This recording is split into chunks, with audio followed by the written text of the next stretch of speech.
that if I would have done this live class, it would have only showed to me. So I managed to figure that out before I went live. So now it's public. So you should be able to get to it. I'm not sure why Facebook keeps doing that, but they're somehow when I do these, the one I did last week showed up only on my timeline until I figured that out and had to adjust or change my change my heading on it, or who it was available to. So it is Monday morning at 9:30, November 23rd, Thanksgiving week. We are getting ready to do the last class at State Fair tomorrow before we go virtual. And I just got called into the high school for a noon class for the rest of the day. So I had set this up. I thought I'd do our Facebook Live class for Monday. We're going to talk about circadian rhythms. I teach this in physiology. We did it about a month ago, where light and dark cycles of 24 hours are kind of how our bodies work. So there's retinal receptors that goes through your hypothalamus that talks to the superior colliculi in your brainstem, as well as your pineal gland, and melatonin is a big part of that. Just read this morning, Cleveland Clinic has a study out using melatonin for prevention of COVID-19. So that's kind of that's kind of apropos that we're talking about circadian rhythms and melatonin levels, et cetera, today. So the Cleveland Clinic, they keep looking for recommendations for physicians for people that come in and have COVID-19. They don't really know what to do. They don't really have any leadership from the CDC and the FDA, etc., World Health Organization. So this was just published, Cleveland Clinic, and we've been talking about taking 5 milligrams of melatonin for protection from COVID-19, influenza, etc., since about February or March when I started doing these. So today, this morning, we are going to talk about circadian rhythms. So we have gotten pretty well at giving antibiotics, etc., for infections. Of course, that doesn't work for viruses, but bacterial infections. But what we haven't really faced or looked at or tried to reverse is the chronic illnesses that we face for about half of our lives. So we basically are fighting off chronic illness as we get older, especially after age 40. So if you live to be about, 78, 82, etc., you got half your life where you're fighting off chronic illness that has to do with what I call the shining protocol, which is what I use in my health coaching when I was a practicing physician. And part of that, the H part of shining, is hormone balance. So you can throw your hormone balance off and have all kinds of ridiculous things happen to you. So what do I mean by chronic illness? So circadian rhythm disturbance or disruption can lead to the following. I'm just going to read it to you. ADHD, asthma, obesity, including childhood obesity, Lyme disease, postpartum depression, polycystic ovary syndrome, chronic pain syndrome, seasonal affective disorder, schizophrenic symptoms, Huntington's chorea symptoms, overall seasonal allergies, chronic kidney disease, type 2 diabetes, which we've talked about a lot, hypertension, fatty liver disease, steatohepatitis, rheumatoid arthritis, osteoarthritis, GERD or reflux esophagitis, stroke, osteoarthritis, leaky gut syndrome, multiple sclerosis, glioma, colon cancer, lung cancer, liver cancer, breast cancer, endometrial cancer, insomnia, chronic fatigue syndrome, fibromyalgia, depression, and chronic fatigue and fibromyalgia are basically the same thing, anxiety, bipolar disorder, and post-traumatic stress disorder. Okay, so those are kind of the things that have been on people's mind about is chronic disease, chronic illness, what do we do about it, how's it cured, and most of these, from an allopathic medicine viewpoint, really aren't curable. Well, it turns out that even if you're taking a medication or a pharmaceutical or having surgery or having labor induction or whatever, any medical intervention, it kind of depends when you do it. So your circadian rhythm is kind of a big deal. So this is kind of revolutionary ideas that come from the Salk Institute. And let me get this guy's name up here. And I'm going to put up a link. You can be a part of this guy's study. So it's Sachin Panda, I'm probably destroying that name. And he's doing research on management, manipulation of chronic illness from circadian rhythm. And of course, you know we're going to talk about time-restricted eating and intermittent fasting as well. Okay, so your light-dark cycle is based on a 24-hour clock. So you have a clock in your brain, you also have a clock in your cells, and you have a clock in your organs. Okay, so your organs are made up of cells. This clock is encoded in our genetics and in our DNA. Okay, so you can't really fight it. So this stuff we're going to talk about is based on research that was done in human physiology that won the researchers the Nobel Prize in medicine and physiology in 2017.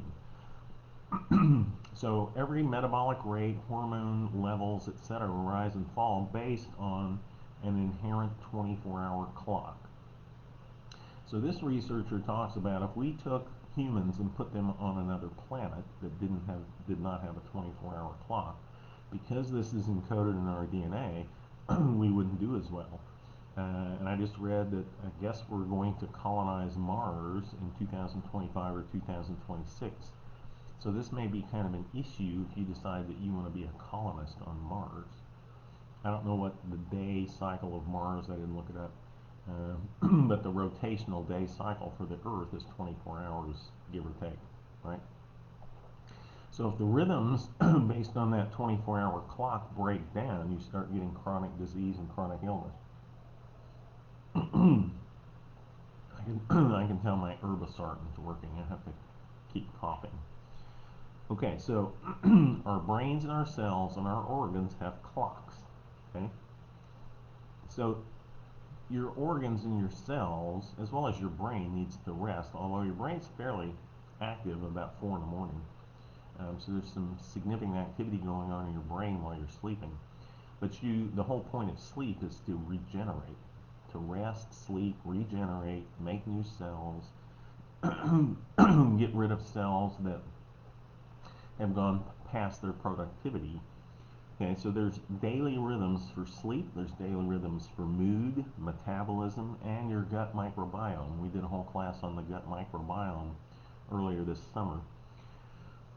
So typically light, when it starts getting light outside, that stimulates wakefulness. And so this clock change that happens every 6 months is, most people hate it. It takes, there's all kinds of chronic illnesses that flare with these clock changes. And so that's disruption of the circadian rhythm. So your body has to adjust to that. So light typically stimulates wakefulness. Okay, so a typical day, you're awake, and about 8 p.m. you start getting a melatonin rise as it gets dark. Now that's not always true during the summer when it's light until 9:30, but at about 8 p.m. on a typical circadian 24-hour clock rhythm, you have a rise in melatonin about 8 p.m. and then your body temperature falls about 10 p.m. So 10 p.m. seems to be about the right time to lay down and try to go to sleep. By 2 a.m. you're in a deep sleep, and then by 4 a.m. your body temperature starts to rise. At that point you're in REM sleep, so you have most of your REM sleep in the second half, maybe the third of your night of sleep. So at 4 a.m. your body temperature starts rising and your melatonin levels drop about 6 a.m. About 8 a.m. your cortisol levels rise. So people want to measure their cortisol, and I go, well, theoretically you would measure your cortisol at 8 in the morning. Some people cannot turn that off, and their cortisol levels are high at 10 p.m. So there's not a whole lot of labs that are open, maybe 8 in the morning, but not a whole lot of labs open at 10 p.m. for you to go check a right before you go to sleep cortisol level. Okay, so you have full alertness. This is based on at 10 p.m. going to bed, rise in melatonin at 8. So you're fully alert about 11 in the morning. Okay, and then you get your peak athletic performance about 4 p.m. So that would be technically the ideal time to work out or do physical fitness activities.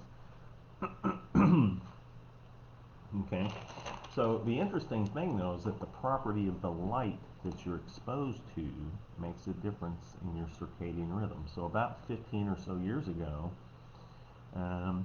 they found a protein called melanopsin. And melanopsin is a blue light sensing protein. It's present in about 5,000 neurons in your eyes. Okay, so you pick up blue light. So it's sensitive, it's less sensitive to orange light or candlelight. Okay, and what it does is it sends a signal.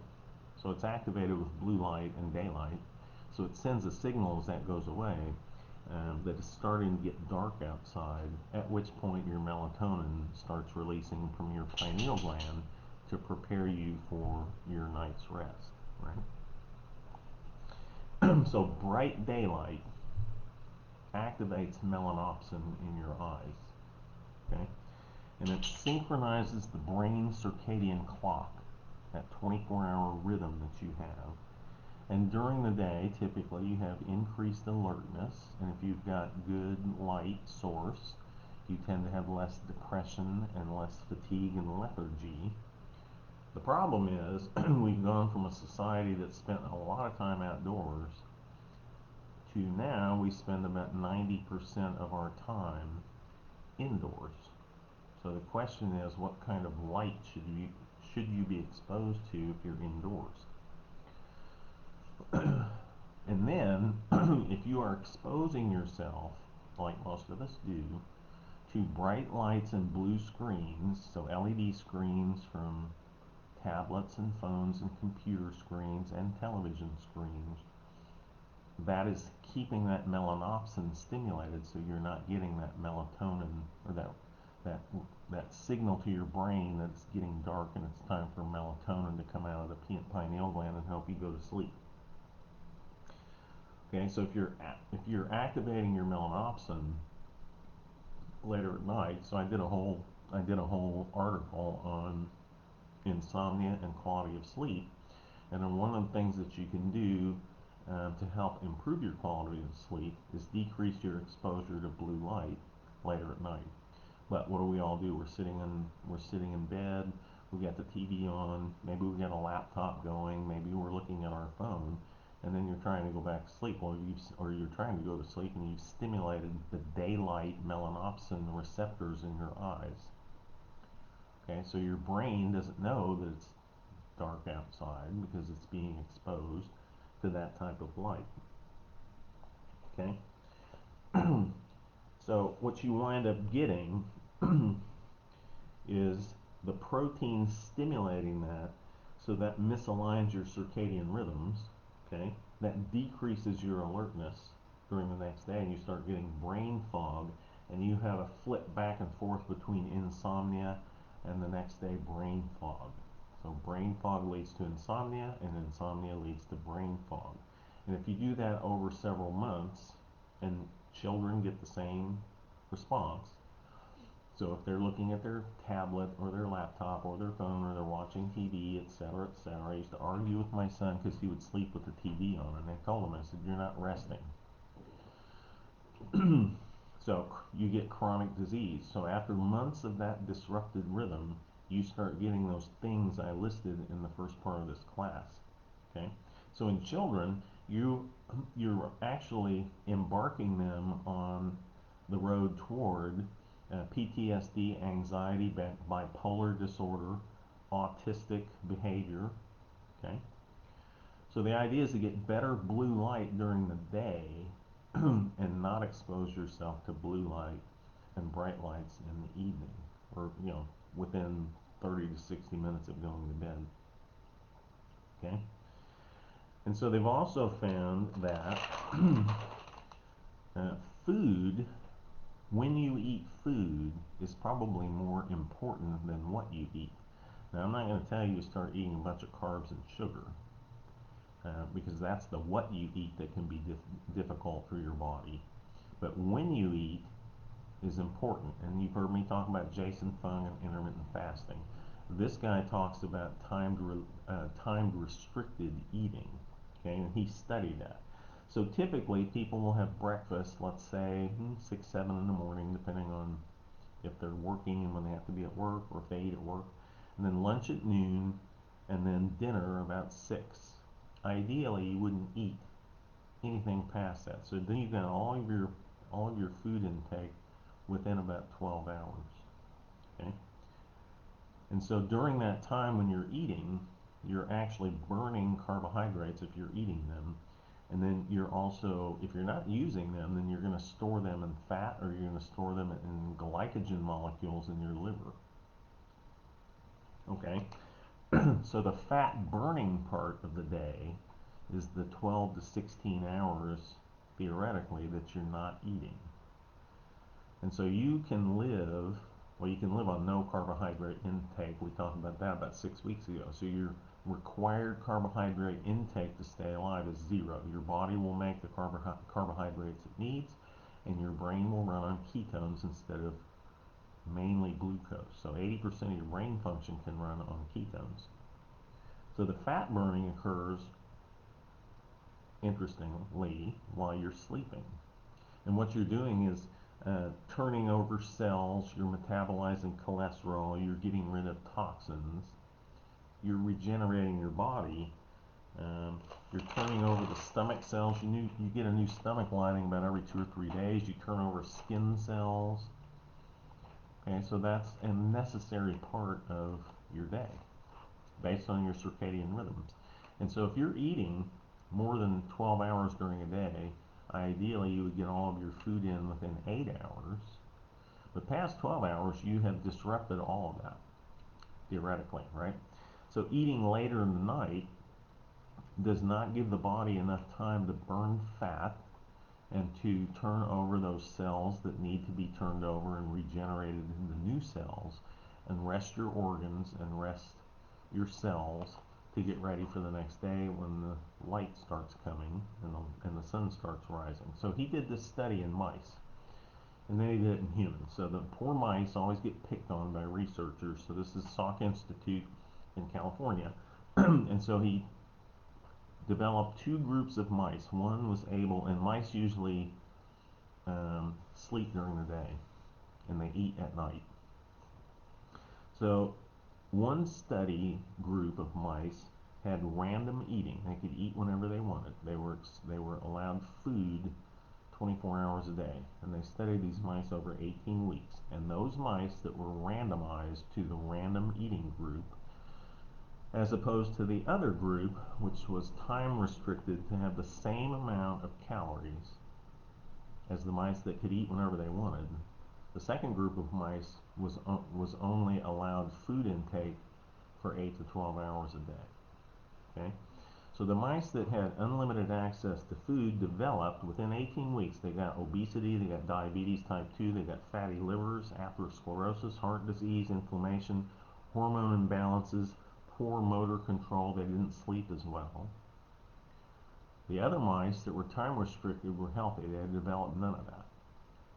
Well, then he took it one step further, and he took the mice that had developed chronic illness, that were exposed to food 24 hours a day, and he time restricted their food intake, same caloric intake again, and the time restriction actually reversed all of the chronic illnesses in the mice. So it's a quick study, and mice and people are different, but kind of fascinated the guy. He's thinking, well, there's something to this, not eating. The typical American used to eat 3 meals a day, and now if you look at research, people are eating usually maybe not full meals, but they're eating 10 to 12 times a day, and they start eating at 7 in the morning. They have a snack at 10 o'clock at night, and so they're eating for 16 hours, 15 hours. Okay? So when we eat is as important as what we eat, except for the carb thing and the sugars. So if you're going to eat carbs, complex carbs. Simple carbs and sugar really is a no-no. It's poison. And we did a whole class on that one. So in humans, he took humans and he put them in the same kind of category. And he had the people take pictures and text them to his researchers of everything they put in their mouth, and then recorded the time that they were eating what they took the picture of. And so what he found was that at least 50% of adults were eating for more than 15 hours a day, even if they were working an 8 to 5 job. So eating was a 15 to 16 hour a day thing. Okay.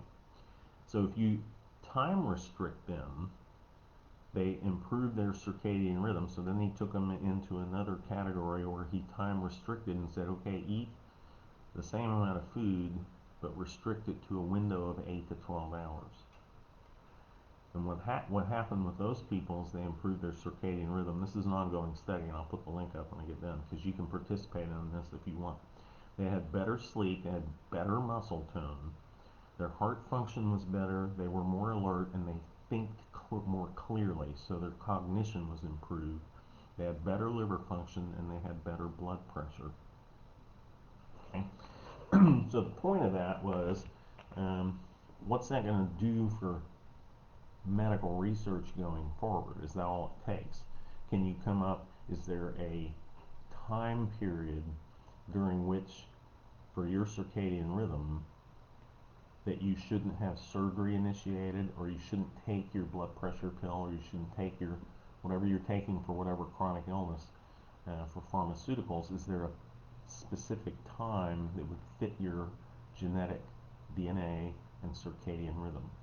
So that leads to, okay, apps that can measure your circadian rhythm, see what your blood pressure and your pulse and your respiratory rate, etc., is doing throughout the day, so that you could figure out that the absolute best time to have labor induced, to have a procedure, to have a surgery done, to take your medications, to take your chemotherapy if you're being treated for cancer.